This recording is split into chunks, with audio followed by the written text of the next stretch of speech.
During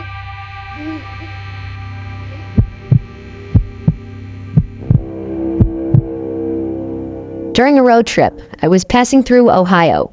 It was around that time I was starting to get sleepy behind the wheel, so I stopped in the small town called Xenia. I looked for a hotel or motel and found this place called Xenia Country Inn.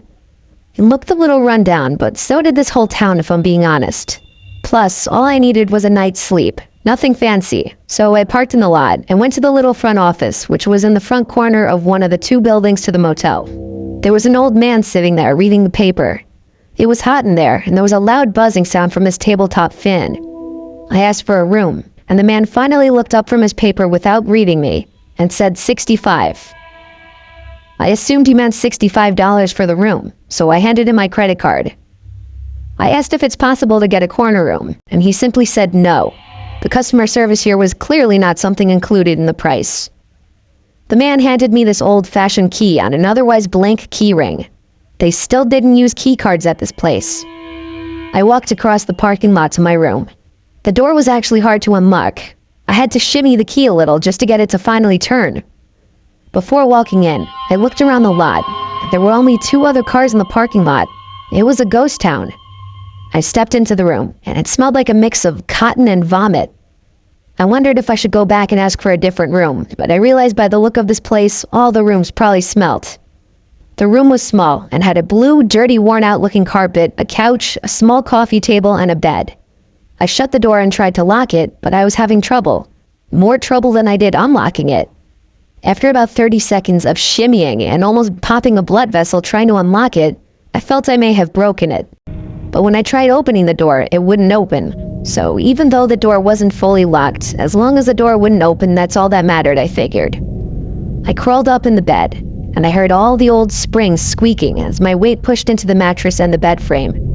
I tried putting on the TV, but of course, the remote didn't work. So I just crawled under the covers and tried to go to sleep. Then it happened. I nearly jumped out of my own skin, and there was one loud thump at the window. I looked at the guy standing outside of it, and he started talking, sounding all hurt and in need of help.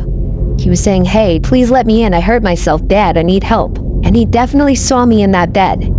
I yelled back to go to the front desk. He wouldn't stop, though. There was no way I was opening that door. I had a feeling he was acting and this was a trap. Eventually, after ignoring him for long enough, he left. I turned to check and confirm, and he was gone. I hadn't realized how truly unsafe this area was. I had to get up and check the lock on the door just to be safe and make sure the door wouldn't open. I gave the door a couple good pulls, and it didn't open. I then closed the curtains in front of the 2 windows so that he couldn't come back and look in at me again. That shook me up a bit, but the nerves calmed within half an hour, and I was able to fall into a half sleep not too long after. I started having this weird dream where I was in a closed supermarket running from the manager who was chasing me, and at some point during the dream, these clicking sounds started taking over to the point that my whole dream shifted to incorporate these sounds, and then with that, I was awake. The room was cold for some reason. Then I looked down and realized the blanket was pulled off of me.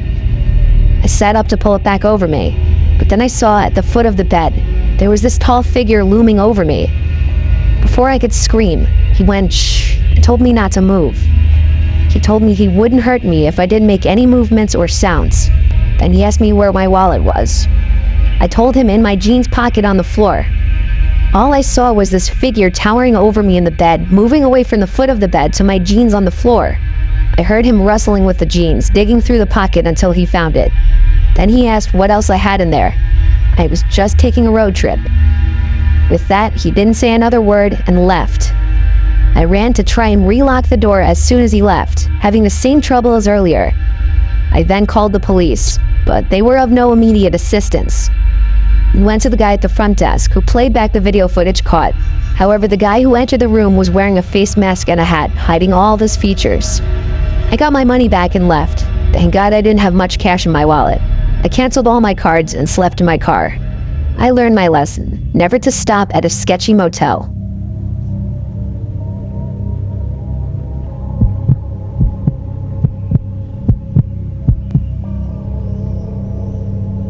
Early last year, my father and I traveled down to do some charity work in a small town that was flooded from recent rainfall. We had gathered a truckload full of donated clothes and items to help families get back on their feet. The first night, we stayed in a hotel that had a perfect view of the ocean. That night, my dad and I stayed up watching the Blair Witch Project on my laptop using the hotel's free Wi-Fi.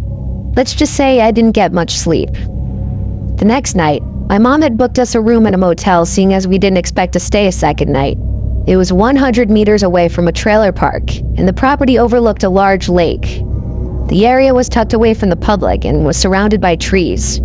My mom claimed that everywhere else was fully booked, so we had no other options. We met the two managers who ran and lived at the motel. There was an old lady who was sweet and informed us about everything we needed to know, including the fact that the lake hadn't been full for 20 years. Her husband, however, looks like he was taken straight from a serial killer movie, him being the serial killer. He never spoke a word to us, he never smiled. His wrinkles melted on his face, and he had dark rings around his eyes. That's when my dad and I started to have an uneasy feeling about that place. The rest of the day went by in a blur, so my dad and I went out for pizza and a movie afterward to avoid going back to that place as much as possible. Once we arrived back at the motel, it was around 8 p.m. and it was completely dark. As we went to the back of the truck to get our luggage, we found a bag of children's clothes hidden underneath a spare tire. We began to walk the bag over to the trailer park, thinking that a family may get good use out of it, when I felt the sudden urge to go back to the motel, seeing as we watched a scary movie last night coincidentally about teenagers encountering a witch in the woods. We went to the front desk with the bag and asked the creepy old manager if we could leave it with him to donate to the trailer park, seeing as they were neighbors and we had to leave early in the morning to go back home. His eyes widened and he shook his head while saying, "No, there's no way in hell, I refuse to go there." Then he walked off. Dad and I just looked at each other, saying with our eyes, "What the hell just happened?" We then decided to drop it off in the charity bin back home. We went to sleep once we had all our showers, which was about an hour or so later. I specifically remember waking up at 2:17 a.m. because of Dad's snoring. I stayed up reading a book on my phone. My body faced towards the door. I also remember hearing cars speeding up and down the driveway that night. I let the thought slide, thinking it was just some guys goofing off. That assumption later vanished after I noticed a bright blue light appear through the cracks on the top and bottom part of the door, and silent whispers coming from the other side that I was unable to decipher. I was too scared to even move. I was frozen in the spot. My heart was beating in my throat and my hands were shaking, and I mean literally shaking. I heard the door handle begin to rattle, and that's when I knew that this wasn't going to end well. The light then disappeared, followed by complete and utter silence. I was still frozen in that spot for another 3 minutes, which felt like hours, before I woke up to my dad and told him everything that had happened. He then laughed and explained to me that earlier in the night he couldn't sleep due to hearing scratches in the walls right beside our bed. I was confused and didn't believe him until he put his finger to his lips while saying, "Shh, do you hear that?"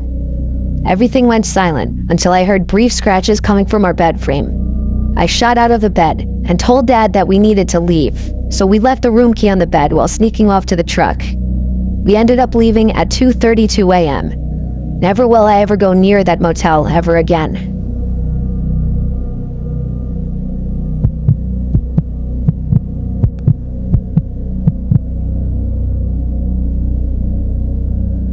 Long story short, my ex-girlfriend and I had a pretty explosive relationship and we didn't get along very often. We were on this weekend trip in the mountains just to go sightseeing and hiking because we thought it would be good for us. But shit hit the fan in the hotel room on the second night, and basically I couldn't sleep in the same room as her. Instead of getting another hotel room for myself for like $150, I drove literally down the road to a motel and stopped there to stay for a fraction of the price. My logic was, if I left for the night and gave her time to cool off, maybe things would be better by morning. I got a room for, I'm not lying, $50 for the night. When I was walking towards my room, the room next door was wide open. As I passed, I looked inside, and it was lit up by the blue glow of the TV screen. Though from the angle I was at, I could not see what was on the screen. I didn't see anyone inside, but then again, I didn't stop to look like a weirdo. I proceeded to my room.